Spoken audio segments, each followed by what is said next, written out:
안녕하십니까. 오늘 주제는 길게 이야기하면 사실 끝이 없습니다. 자료도 많고 그리고 역사도 깁니다. 그러나 가급적이면 간단하고 두리뭉실하게 이야기하겠습니다.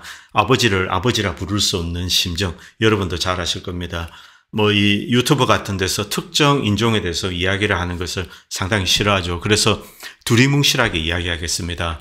네오콘 뿌리의 트로츠키파, 로우전 진짜 배후 세력, 그리고 유대 볼셰비즘, 시오니즘 이런 주제로 이야기하겠습니다. 두리뭉실하게 이야기하겠습니다.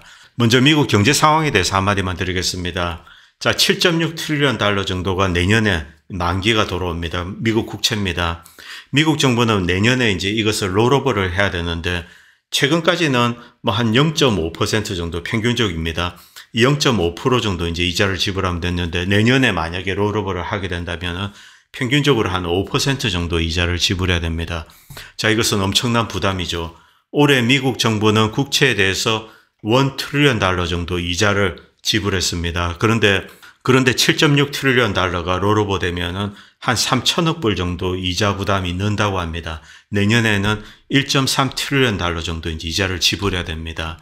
먼저 이란과 아르메니아, 아제르바이잔 이야기를 좀 드리겠습니다. 어제 방송에서 이란군이 아르메니아, 아제르바이잔 국경 쪽으로 이동한다, 그런 뉴스를 전해드렸는데 오늘 이란 대통령이 아르메니아 수상과 통화를 했다고 합니다. 여기서 만약 아제르바이잔이 현 국경을 변경하려는 시도를 한다면은 이란이 개입할 거다. 이것은 레드라인이다. 이렇게 이야기했다고 합니다. 즉 만약 아제르바이잔이 아르메니아를 공격하면 이란군이 즉시 이 아르메니아군을 도와서 아제르바이잔군을 퇴치하겠다. 이렇게 이야기를 했습니다. 아제르바이잔군은 아르메니아보다는 군사력이 강합니다. 그러나 이란에는 사실 게임이 되지 않죠. 그런데 아제르바이잔 뒤에는 터키가 있습니다. 그리고 터키 뒤에는 미국이 있습니다. 자, 이 아제르바이잔이 뭘 믿고 또다시 이제 전쟁을 시도하는가? 이 아제르바이잔 배후에 터키, 이스라엘, 그리고 미국이 있는 거죠. 미국은 아르메니아에게 어떤 손길을 내밀고 있습니다만 은근슬쩍 이 아제르바이잔이 아르메니아를 치기를 원하는 것이 아닌가, 그렇게 많은 사람들은 해석하고 있습니다. 실제 이 아제르바이잔이 아르메니아를 무너뜨리게 된다면 아제르바이잔 그리고 터키 바로 연결이 됩니다. 카스피에서 가스가 바로 이 파이프를 타고 유럽으로 가게 되는 거죠. 미국이 이것을 노리는지 그것은 잘 모르겠습니다. 이것을 러시아나 이란은 용납하지 않습니다. 그런데 미국이 여기에 아제르바이잔이나 아르메니아에 군사적인 개입을 할 여지가 사실은 굉장히 작습니다. 바로 이란과 러시아 사이에 있습니다. 만약 미국이 어떤 형태의 군사적인 액션을 취하게 된다면 즉각적으로 러시아와 이란이 들어오게 됩니다. 그래서 이 아제르바이잔이 함부로 아르메니아를 공격할 수도 없는 거죠. 터키 역시 아제르바이잔을 돕고 있지만은 이란과 러시아의 공세, 그들의 이제 대응이 기다리고 있습니다. 그렇기 때문에 상당히 애매한 곳입니다. 어쨌든 당장 전쟁이 일어날까? 실제로 아제르바이잔이 아르메니아를 두어 번 두들겨 팼습니다만 현상을 바꾸지 못했습니다. 러시아나 이런 주변국들이 개입을 해서 결국 원점으로 돌아왔죠. 자, 오늘은 러우전과 그리고 그 배후 세력 네오콘에 대한 이야기를 좀 드리겠습니다. 이 러우전에서 지금 가장 주시한 프라핏을 뽑고 있는 세력들은 미국의 군사안복합체입니다. 이것은 두말할 필요가 없습니다. 그런데 지금 현재 바이든 내각에서 대러시아, 대우크라이나 정책을 주도하고 있는 세력들, 여기 다 들어 있습니다. 제이크 설리번, 앤토니 블링컨, 그리고 빅토리아 눌랜드, 로이드 오스틴, 이런 사람들 거의 모두가 군사안복합체와 연관이 되어 있습니다. 그것을 한눈에 보여주는 짤입니다. 군사안복합체 혹은 싱크탱크 재단, 이런 걸로 그물처럼 연결이 되어 있으면서 러우전 촉발과 이 위기 확대, 그리고 러우전 연장, 이런 것을 통해서 군사안복합체의 이익에 봉사하고 있습니다. 이 짤은 여러분들이 이렇게 찍어 놓으셨다가 써먹어도 됩니다. 자, 지금 바이든 행정부에서 대우크라이나, 대러시아 정책을 주도하고 있는 사람들 여기 다 들어 있습니다. 로이드 오스틴 국방부 장관, 그리고 젠 사키 전 이제 대변인이죠. 백악관 대변인 다 들어 있습니다. 자, 그런데 오늘은 이 현재 이야기를 드리려고 하는 것이 아니라 과거 이야기를 좀 드리려고 합니다. 트로츠키 여러분도 잘 아실 겁니다. 레닌 밑에 트로츠키와 스탈린이 있습니다. 이 트로츠키와 스탈린은 이 IQ에서는 비교가 되지 않습니다. 트로츠키는 천재죠. 유태인입니다. 실질적으로 러시아 혁명을 성공시킨 사람이다. 저는 개인적으로 그렇게 생각하고 있습니다. 이 트로츠키는 소위 말하는 붉은 군대, 이제 소비에트 군대죠. 이것을 만든 인물입니다. 이 권력이 총에서 나온다는 사실을 너무나 잘 알고 있었죠. 이 레닌이 어떤 인물인가, 지금 우리는 이제 역사적인 자료만 볼 수 있기 때문에 정확하게 레닌의 정치에 대해서는 알 수 없습니다만 이 트로츠키의 뛰어남, 그것에 대해서는 우리가 잘 알 수 있습니다. 소위 많은 이 공산혁명가들, 미국 68세대, 그리고 이제 유럽에도 68세대, 그리고 그 이전에 1920년대, 30년대 수많은 공산주의자들, 그들은 트로츠키의 말, 입, 여기에 이제 그냥 모든 촉각을 세웠습니다. 자, 트로츠키가 하는 것을 그대로 따라하는 경향이 있었죠. 1920년대 볼셰비키 혁명을 할 때 전 세계에서 공산주의자들은 이 트로츠키를 주목을 했습니다. 이 트로츠키가 붉은 군대를 만들고 그와 동시에 KGB의 원형을 만들게 됩니다. 정보부죠. 정보부와 군사력을 장악한다. 이 정보부 밑에는 또 경찰력도 있을 겁니다. 이 공산 전체주의 사례, 이 통제를 하면서 러시아 혁명을 성공시키게 됩니다. 결국 이 트로츠키가 가장 중요한 인물이죠. 그러나 레닌 사후에 쫓겨나가게 됩니다. 트로츠키는 유태인입니다. 그런데 제가 이 러시아 혁명사에 대해서 이야기를 하려고 하는 것이 아니라 미국 내 공산주의자에 대한 이야기를 하기 위해서 이것을 가져왔습니다.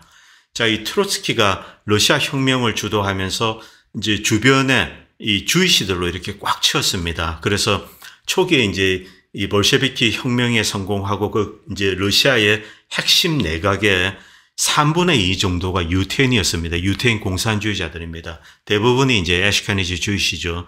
자, 이 애시카니지 주이시는 지금 현재 이 러시아, 우크라이나 남쪽, 크림반도 이쪽에서 이제 쭉 살았습니다. 자, 이들은 이 러시아에서 그들의 꿈에 그리는 어떤 시오니즘, 즉 유대 왕국을 만든 것이 아닌가 이런 식으로 해석하는 사람도 있습니다. 이 주이시 공산주의자들이 러시아 혁명을 통해서 러시아를 완벽하게 장악합니다. 그리고 이 내각의 한 3분의 2 정도, 권력의 핵심 요직의 3분의 1을 유태인들이 장악하게 됩니다. 그래서 우리는 이제 주이시 볼셰비즘이라고 부릅니다. 이것은 명백한 역사적인 사실입니다. 그리고 이들은 동쪽으로 공산화를 이렇게 이제 더욱더 확대를 하게 되는 거죠. 그리고 동유럽으로 이렇게 넘어오게 됩니다. 여기서 이제 가장 중요한 인물은 역시 트로츠키입니다. 그런데 레닌 사후에 이 스탈린과 이제 이런 반대 세력의 이 저격에 의해서 이제 결국은 쫓겨납니다. 그리고 이제 멕시코로 이렇게 떠나게 되죠. 정처 없이 떠나게 됩니다. 그런데 이 미국에도 공산주의자들이 엄청 많았습니다. 당연히 유럽에도 있었죠. 그리고 일본에도 있었고 한반도, 그 당시는 이제 대한민국은 없었죠. 그때는 이제 조선 반도입니다.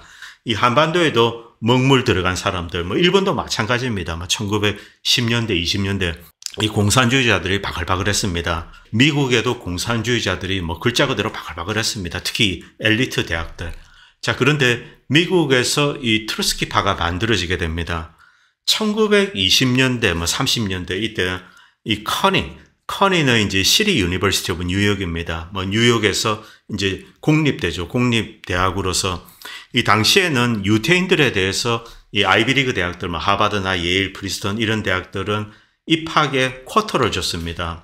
유태인들이 워낙 똑똑하기 때문에 아주 소수의 인원만 하버드나 예일 이런 데서 받아줬습니다. 그래서 중산층이라든가 돈이 많이 없고 이런 스마트한 유태인들이 커니에 몰렸습니다. 시리 유니버시티 오브 뉴욕.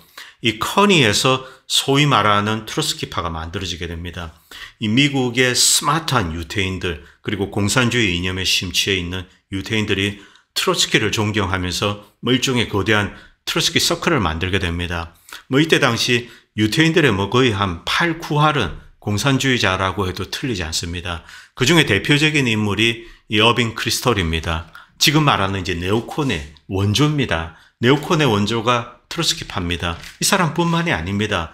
당시 이 커니에 있던 수많은 트로츠키 공산주의자들, 이들은 대부분이 나중에는 네오콘으로 바뀌게 됩니다. 그리고 저쪽에 이제 시카고 쪽으로 오면은 시카고에서도 또 사회주의 세력들이 무럭무럭 자라게 되는 거죠.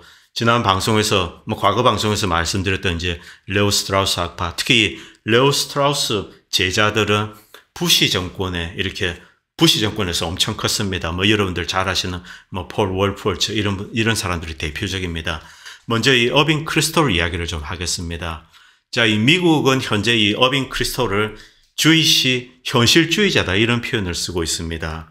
그러나 그렇지 않습니다. 트로츠키가 쫓겨나가는 것을 보고 열렬한 반공주의자, 반소비에트주의자로 돌변하게 됩니다. 정확하게는 반공산주의가 아닙니다. 반소비에트주의입니다. 자, 여기서 우리는 이제 좀 이런 상상력을 동원할 필요가 있습니다. 트로츠키와 이 애슈케나지 주이시, 이들이 러시아 혁명을 통해서 진정으로 구현하려고 했던 것이 무엇일까? 일종의 시오니즘이죠. 이 애슈케나지 주이시로서 그들의 터전에 어떤 유대 왕국을 만들려고 했던 것이 아닌가, 이런 상상을 한 번쯤은 할 필요가 있습니다. 실제로 이 주이시 볼셰비즘, 즉 초기에 러시아 혁명 때 볼셰비키에 엄청난 자금을 지원했던 세력들 누군가요? 유럽에서는 로스차일드, 미국에서는 락커펠러, 그 외에 이제 수많은 미국의 이제 러버 바론들입니다. 미국의 엄청난 부자들, 당시 미국의 국가 부의 뭐 거의 90% 이상을 장악한 이런 엄청난 거부들이 볼셰비키에 거대한 자금을 지원했습니다. 도대체 왜? 자, 그때 당시는 이들은 이런 식으로 생각을 했다고 합니다. 자, 이 볼셰비키 사회, 당시 이제 이 미국의 러버 바론이나 그리고 서유럽에 있는 자본가 세력들은 볼셰비키 사회를 이상적인 모델로 봤습니다. 자, 그들은 어떤 뭐 당시에는 뭐 자본주의, 시장주의, 시장 논리라는 것에 대해서 그렇게 이제 심각하게 고민하지 않았습니다. 그들은 노동자를 어떻게 효과적으로 재현하면 철저하게 통제를 하는 겁니다. 즉, 노동자를 이 기계 부품처럼 이렇게 이제 관리를 하게 된다면은 주시한 뭐 맥시멈 프라핏을 뽑아낼 수 있다, 이런 생각을 했던 거죠. 실제 이제 헨리 포더 같은 경우 뭐 분업 이런 이야기들 뭐 여러분들 다 잘 아실 겁니다. 이 노동을 어떻게 관리하는가, 노동자를 어떻게 통제하는가, 그리고 또 한 가지 장점은 자, 이 공산혁명을 하게 되면은 산업화를 빨리 진행할 수 있다, 이런 생각을 했었습니다. 그런데 이것은 맞습니다. 자, 이 러시아 같은 경우는 당시 농업국가입니다. 그런데 이제 러시아 혁명으로 사실은 한 20년 정도 엄청난 혼란을 겪었죠. 그런데 이제 이런 농업사회를 공산혁명을 하게 되고, 그리고 전 주민들에게 노동자 태그를 붙입니다. 그리고 이제 정부 주도로 혹은 미국의 이제 러버베론 입장에서는 이제 러버베론 주도로 공장을 짓고 이 인민들을 데리고 와서 너 이거 해, 저거 해, 이거 해, 저렇게 이렇게 시킵니다. 그러면 이제 산업화가 급속화되는 겁니다. 그때 당시 이제 뭐 이 지역에 땅을 가지고 농사를 짓고 이런 사람들이 있습니다. 뭐 공산사회를 만들면 그들 모조리 이제 농민들을 전부 노동자로 만들어서 일부는 농업에 종사하게 하고 또 일부는 공장에 보내고, 이러면은 산업 생산을 매우 이 효율적으로 할 수 있다, 이런 발상을 했던 겁니다. 사실은 이 초기에 볼셰비키를 지원할 때 엄청난 이제 전체주의적인 그림이 있었던 거죠. 뭐 자본주의와 전체주의가 결합된 겁니다. 그런데 어쨌든 볼셰비즘에 성공하고 나서 이제 레닌 사후에 이들 이제 주이시 볼셰비키들이 다 이제 쫓겨나가게 됩니다. 주로 이제 트로츠키파들이 한꺼번에 쫓겨나가게 되는 거죠. 이때 미국에 있는 유태계 공산주의자들, 뭐 통칭해서 이제 트로츠키파라고 부르겠습니다. 어빙 크리스톨, 그 외에 여러 인물들이 있습니다. 주로 이제 커니에 있었습니다.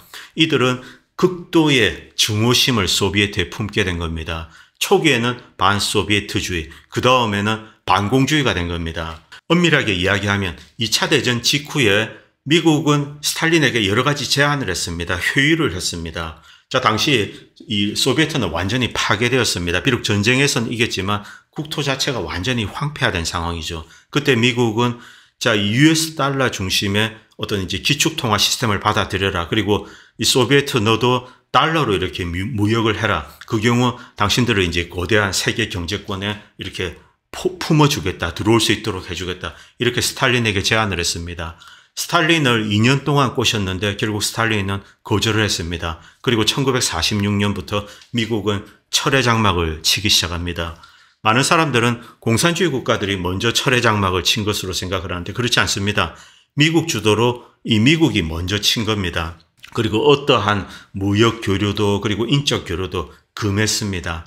이것이 공산 진영과 이 미국 중심의 이제 자유 진영이 완전히 이제 이 문을 닫게 되는 바로 그런 시기입니다. 이 시기를 전후로 한 1940년대 초기부터 이 반소비에트주의자, 즉 트로츠키파입니다. 이들은 극렬한 반공주의로 이제 돌변하게 됩니다. 주로 이제 유태인 네오콘들이 여기서 이제 만들어지게 되는 거죠. 그런데 놀랍게도 이들 유대계 공산주의자들은 미국의 요직에 이렇게 들어오게 됩니다. 루즈벨트 때부터 그렇습니다. 도대체 왜 이들이 이 미국의 이제 전쟁 중인 상황인데도 미국의 요직을 장악할 수 있었는가? 그 배후에는 미국의 이제 러버 베론들이 있는 거죠. 락카펠러 같은 인물들입니다. 자, 이 락카펠러 같은 인물들이 그리고 이제 배후에 여러 가지 이제 군산복합체가 있습니다. 어떤 이들 전투적인 반소비에트주의자 그리고 열렬한 반공주의자로 거듭난 이들 트로츠키파, 이들을 미국의 이제 어떤 대외 정책 그리고 국방 정책 핵심 요직에 이렇게 두게 됩니다. 그리고 무려 80년이 지났습니다. 여러분들이 미국의 네오콘을 추적하면은 어떤 가계도를 그릴 수가 있습니다. 아버지가 네오콘, 그리고 자식이 네오콘, 아들이 네오콘, 전부 이런 식으로 연결이 됩니다. 물론 그들 대부분은 주이시입니다. 물론 이제 주이시 위에도 여러 사람들이 있죠. 여러분들 많이 보시는 제 프란시스 후쿠야마도 네오콘으로 분류가 됩니다. 그러나 일본계입니다. 자, 그리고 빅터 차도 자기가 이제 네오콘인 줄 알고 여기에 빌붙어서 밥을 먹고 살고 있습니다. 자, 어쨌든 이런 가계도를 그릴 수가 있습니다. 이들은 열렬한 반공주의자로 돌변을 하는 거죠. 자, 이 어빙 크리스톨의 아들 윌리엄 크리스톨입니다. 윌리엄 크리스톨은 미국 부통령의 댄 퀘리죠. 미국 부통령의 비서실장을 하게 됩니다. 그리고 열렬한 네오콘입니다. 자, 이런 식으로 이 아버지 네오콘, 아들 네오콘 이런 식으로 다 연결이 됩니다. 제가 몇몇 이제 대표적인 인물만 이야기를 하겠습니다. 그리고 레오 스트라우스, 자, 시카고로 갑니다. 시카고에서 이제 레오 스트라우스 그 밑에 이제 음울한 어떤 조직이 만들어지게 됩니다. 이 레오 스트라우스는 굉장히 독특한 인물이라고 합니다. 그래서 자신의 제자들을 이렇게 끌고 모으고 문을 다 닫고, 그러니까 이들은 다른 학생들과 별로 교류를 하지 않는다고 합니다. 이너서클을 만들고 그 안에서만 이렇게 서로 토의를 하는 거죠. 레오 스트라우스 역시 열렬한 트로츠키파입니다. 그러나 이 네오콘으로 변신을 해서 극렬한 반소비에트 반공주의자로 돌변하게 됩니다. 역시 주이시입니다. 그리고 그 밑에 제자들 역시 죄다 이제 주이시죠. 자, 이들은 한 수십 명, 기십 명이 몰려다니면서 은밀하게 이제 미국을 이런 식으로 이끌고 가야 된다. 이런 이제 어떤 티오리를 만들게 되는 거죠. 어빙 크리스톨 그리고 레오 스트라우스 그 외에도 여러 인물들이 있습니다. 그리고 그 외에도 여러 인물들이 있습니다. 그런데 이들의 공통점은 과거의 열렬한 공산주의자 그리고 유태인인 트로츠키를 추앙했고, 그리고 이 트로츠키가 쫓겨난 이후에 소비에트의 엄청난 증오심을 품고, 그 다음에 이제 소비에트가 2차 대전에서 승리하고 미국과 이제 자유진영, 반공진영으로 이렇게 쫙 나누어집니다. 그때는 이제 불타는 반공주의자로 돌변을 하게 됩니다. 자, 이 칼 거시만 다시 이제 현대 인물로 오겠습니다. 거시만은 한국 사람들도 많이 들어보셨을 겁니다. 미국의 NED 회장이죠. 이 미국의 이제 민주주의 기금 회장입니다. 이 로널드 레이건이 만들었습니다. 대표적인 네오콘 단체입니다. 이 거시만은 미국 민주주의 진흥재단 회장인데 중요한 네오콘입니다. 이 빅토리아 눌랜드나 이런 인물들보다는 사실은 좀 높은 급에 속합니다. 빅토리아 눌랜드, 제이크 설리번, 블링컨은 실무를 하고 있습니다. 그런데 이제 이 칼 거시만은 그 배후에서 이렇게 주무르는 겁니다. 자, 이 NED는 로널드 레이건 행정부 때 만들어졌습니다. 그런데 이때 만들어졌다는 게 중요한 게 아닙니다. 이 네오콘 세력은 원래 이렇게 깊숙이 박혀 있습니다. 그리고 이 로널드 레이건 때 이렇게 이제 좀 부상을 하게 되는 거죠. 그리고 그 다음에 이제 클린턴 때 이들은 본격적으로 힘을 모으게 되고, 그리고 조지 W 부시 때는 이들은 내각의 이제 전면에 등장하게 됩니다. 그런데 이 무대 전면에 드러났다는 거지 실제 이들의 뿌리는 80년 전으로 거슬러 올라가야 됩니다. 자, 이 거시먼은 2013년에 이제 이런 이야기를 했습니다. 이 다마스커스에서 이제 화학무기 조작을 했습니다. 영국 MI6가 주도를 했는데 이것을 가지고 이제 이 시리아를 공격을 하려고 이 오바마가 노렸죠. 그런데 여러분도 잘 아시는 이제 마이클 플린 장군이 진실을 이야기하는 바람에 좌절되었습니다. 그런데 이 시기에 이제 거시만은 이런 이야기를 합니다. 우크라이나가 가장 큰 선물이다. 즉 마이단 폭동을 해서 이제 우크라이나를 장악을 해서 이 러시아를 해체하는 작업에 들어가겠다. 자, 이 푸틴의 러시아 제국주의 이념의 종말, 러시아를 제국주의라고 부르고 있습니다. 그리고 자신의 궁극적인 목표는 푸틴 제거다. 이렇게 노골적으로 이야기했습니다. 이것은 명백한 사실입니다. 그래서 마이단 폭동부터 지금까지 모든 것은 미국과 나토가 러시아를 찢어 발기기 위해서 저지른 겁니다. 러시아는 여기에 이제 전쟁으로 응수를 한 겁니다. 자, 이 거시만은 과거에 어떤 인물이었을까? 자, 그의 이력을 추적하겠습니다. 당연히 이제 유태인입니다.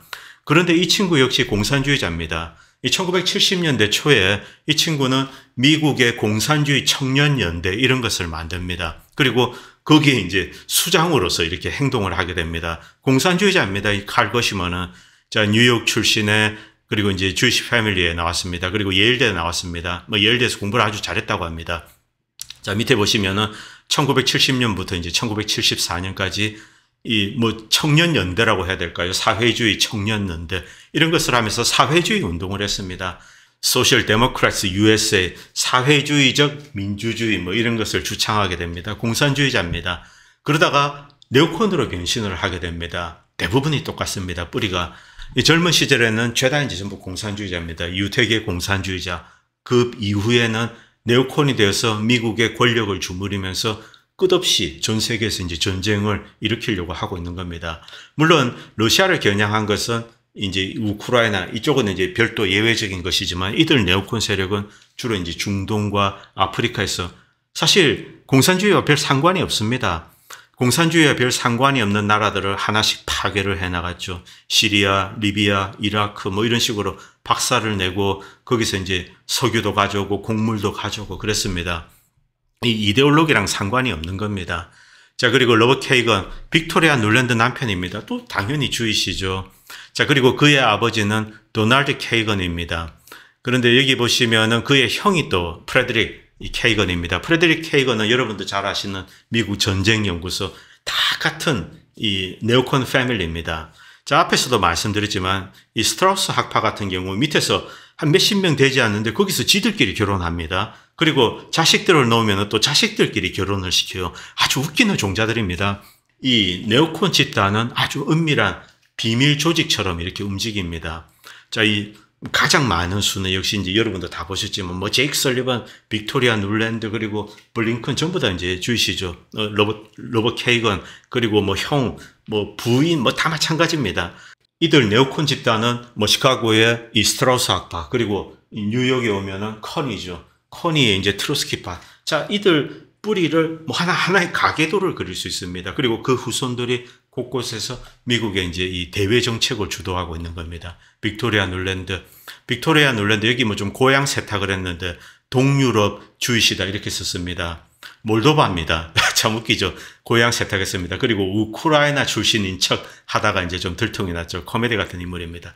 자, 그리고 이 귄터 펠링거 뭐 이 양반은 뭐 주이시는 아니지만 오스트리아 사람입니다. 오스트리아 경제학자인데 이 사람이 최근에 이제 EU에서 뭐 어떤 뭐 외교 관련된 무슨 직책을 맡았다고 합니다. 뭐 별 중요한 인물은 아닌데 최근에 이제 트윗에서 웃기는 짓거리를 좀 하고 있어서 제가 잠깐 소개하겠습니다.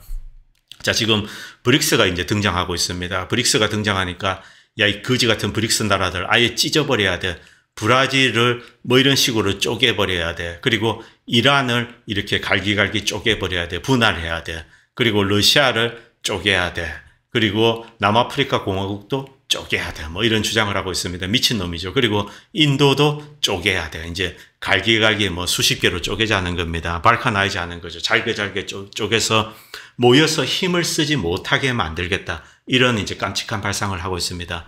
가능하지 않습니다. 물론 뭐 한국 사람 입장에서 뭐 중국이 찢어져 가지고 힘이 약해지면 사실은 편합니다. 뭐 중국이 한 10개 정도로 찢어져서 한국과 대등한 국력을 가진 나라들로 쪼개지면은 그리고 그들끼리 치고받고 하면은 우리 입장에서 좋죠. 뭐 그러나 그게 이제 우리 뜻대로 됩니까? 어쨌든 이것은 뭐 우리의 상상일 뿐입니다. 현실은 우리 바람과는 이제 다른 길로 가죠. 다시 초기 네오콘 세력으로 돌아와서 1940년부터 한 60년대 사이 이 극렬한 반소비에트 반공주의자들 이들 네오콘 세력이 어떤 미친 생각을 했는지 제가 잠깐 소개하겠습니다. 이들의 이 소비에트에 대한 증오심 이것이 얼마나 격렬했는지 이 1950년대 미국의 핵 독트린을 만든 자들 이건 역시 커니의 트로츠키파가 주도하게 됩니다. 이 커니의 이제 이 트로츠키파가 미국 곳곳에 이렇게 침투가 됩니다. 그 배후에는 락커펠러 같은 미국의 거대한 금권 세력들. 자, 여기에 대해서 잠깐만 부연 설명을 좀 드리겠습니다. 미국 초기에 이제 미국을 지배하고 있는 러버베런들, 이들은 뭐 가문들을 세탁을 하거나 혹은 이 돈 자체를 세탁을 해버립니다. 즉, 뭐 락커펠러라는 이름이 아니고 어떤 파운데이션 혹은 뭐 결혼, 혹은 다른 형태의 어떤 펀드 이런 식으로 위장을 하면서 미국 전 산업계에 침투해 있는 겁니다. 최근에 이제 80년대, 90년대 벤처붐, 바이오텍붐 이 배후에 실탄을 지원했던 것 역시 그 뿌리를 추적하면은 미국의 러버베런들, 뭐 소위 말하는 일루미나티도 등장하고 뭐 그럽니다. 자, 이들은 뭐 어떤 펀드 돈 자체를 세탁을 하면서 우리가 지금은 추적할 수 없게 만들지만은 만약에 어떤 그런 어떤 방법이 존재한다면은 이들의 뿌리를 역추적한다. 뭐 최근에 어떤 벤처 기업이 상장을 했는데 IPO를 통해서 엄청난 부를 벌어들인 뭐 어떤 펀드, 시드머니. 자, 이것을 추적하면은 그쪽으로 연결이 되고, 이것은 제가 과거에 그 실리콘밸리의 이제 벤처 캐피탈 역사를 이야기할 때 그 주요 핵심 이제 주식 펀드들, 이들의 배후에 그들이 있다. 이런 내용으로 이제 방송을 한 적이 있습니다. 이건 역시 좀 두리뭉실하게 해야 됩니다. 자, 여기서 이제 핵 독트린 다시 돌아와서 1950년대 이 미국의 핵 독트린, 당시까지만 해도 소비에트의 핵무기 숫자는 그렇게 많지 않았습니다. 미국이 우위에 있었죠. 그런데 이 네오콘 세력들이 이 소비에트에 대한 증오심에 불타고 있는 겁니다. 그래서 이 핵 선제 공격 독트린을 많이 만들었습니다. 뭐 여러 버전을 만들었는데 뭐 여러 가지 오퍼레이션 뭐 이런 거 여러분도 들어보셨을 겁니다. 당시에 이 트루먼 때 주로 이제 이 네오콘들이 이 트로츠키파들이 여러 가지 이제 핵 독트린을 만들었는데 이 아이젠하워가 이들을 제지하기 위해서 많은 노력을 했습니다만 실패했습니다. 그리고 결국 아이젠하워는 대통령에서 물러나면서 미국 국민들을 상대로 이 경고를 했습니다. 미국의 거대한 군사한 복합체들, 이들 어떤 괴물 같은 집단이 있다. 미국 국민들은 두 눈을 뜨고 이들을 지켜봐야 된다. 이렇게 경고를 했습니다. 이 아이젠하워는 이들의 이제 엄청난 시달림을 받았던 거죠. 무슨 시달림? 핵 선제 공격입니다.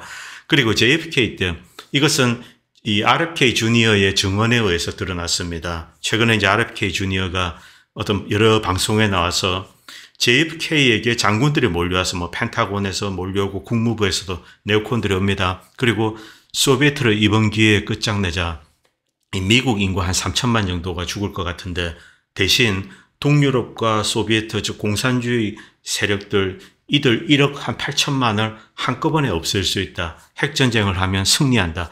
이렇게 이야기하면서 JFK에게 핵 버튼을 눌러라고 이렇게 종용을 했습니다. 여기에 이제 JFK는 크게 대노하고 뭐 서류도 집어던지고 야 전부 나가 이런 식으로 이제 소리치고 이런 일화가 이제 계속 있었다고 합니다. 그런데 이 포렌 팔러스에 올라온 이제 기밀에서 해제된 문서 여기에는 JFK가 핵무기를 이제 이 핵 확산이죠. 뭐 핵무기를 계속 만들고 핵 경쟁을 하는 겁니다. 이것을 멈추기 위해서 굉장히 많은 노력을 했다라고 이런 문서에 드러났습니다. 이 JFK는 핵이 세계로 확산되는 거, 뭐 이스라엘의 뭐 핵무기 개발에 뭐 미국의 네오콘 세력이 돕는다든가 이런 것을 막기 위해서 많은 노력을 했죠. 밑에 보시면은 미국 대통령이 이스라엘의 뭐 핵 개발 여기에 대해서 이제 압력을 넣었다 이렇게 나와 있습니다. 뭐 JFK가 희생된 뭐 두 번째 이유가 아닌가 그렇게 추정이 됩니다. 어쨌든 JFK는 핵 확산 그리고 소비에트와의 핵 경쟁 이것도 이제 막으려고 했죠. 자, 이들 미국의 이제 뭐 국무부나 펜타곤에 있는 이들 네오콘 세력들, 자 트로츠키파답게 소비에트에 대한 증오심을 품고 있습니다. 이것은 반공이랑 상관이 없다는 겁니다. 제가 그 이야기를 하기 위해서 이제 지금까지 쭉 끌고 온 겁니다. 인간이라는 것은 뭐 이성에 움직이기보다는 감성과 뭐 오판 그리고 뭐 편견 이런 것에 의해서 많이 움직입니다. 이들 이 트로츠키파들은 소비에트에 대한 증오심 때문에 핵전쟁을 해서라도 멸망을 시키고 싶어 했던 거죠. 뭐 한국 사람들은 와, 뭐 공산주의자 때려 부수는데 뭐가 문제냐 이렇게 이야기하실 수도 있는데 뭐 지구가 불타는 겁니다. 자, 그런 상황도 생각하셔야죠. 자, 여기서 이제 제가 좀 이런 상상을 좀 하고 싶습니다. 뭐 제가 이거 좀 두리뭉실하게 이야기하겠습니다. 초기에 이 유태인들 애슈카니지 주이시는 이런 꿈을 가지고 있었습니다. 이 볼셰비키 혁명을 통해서 주이시 볼셰비즘 통해서 즉 공산주의를 이용해서 러시아를 장악하는 겁니다. 그리고 거기에 시오니스트 왕국을 만드는 겁니다. 애슈케니지 주이시의 왕국을 만드는 거죠. 그런 꿈을 가지고 있었다라고 이 상상을 하지 않을 수가 없습니다. 그리고 그것은 좌절되었습니다. 물론 이스라엘이라는 국가가 뭐 영국과 미국의 도움에 의해서 만들어지고 또 발전을 했습니다만 이 애슈케니지 주이시는 자신의 고향은 바로 이제 러시아나 이 우크라이나 이쪽입니다. 이쪽에서 자신들만의 왕국을 만들고 싶어하는 그런 꿈을 가지고 있을 거라고 생각합니다. 그 두 번째 꿈이 바로 우크라이나가 아닌가. 그래서 지금 러우전에 대해서 여러 가지 복합적인 요인이 있습니다. 일단 첫 번째는 미국의 제국주의적인 야심입니다. 자, 이 러시아를 멸망을 시키면은 이제 핵에 있어서 미국과 경쟁할 수 있는 상대는 없습니다. 핵무기 그리고 바이오 무기 무엇이든 상관이 없습니다. 이제 절대 무기를 가진 유일 강자로 등극을 하게 되는 거죠. 세계 모든 국가에 이 압력을 넣을 수가 있는 겁니다. 바로 이것을 위해서 러우전을 시작하고 그 다음에 이 러시아를 찢어 발기려고 했던 것이 아닌가. 이것이 이제 첫 번째 목적일 수 있습니다. 두 번째는 지금 미국의 이제 이 강성 대러시아 정책 그리고 러우전을 주도하고 있는 세력들 역시 주이시 네오콘들입니다. 자, 이들은 이 우크라이나에서 새로운 제2의 이제 시오니스트 왕국을 만들려고 했던 것이 아닌가. 에슈케니지 주이시의 나라를 건설하려고 하는 것이 아닌가. 이런 상상도 하지 않을 수가 없는 거죠.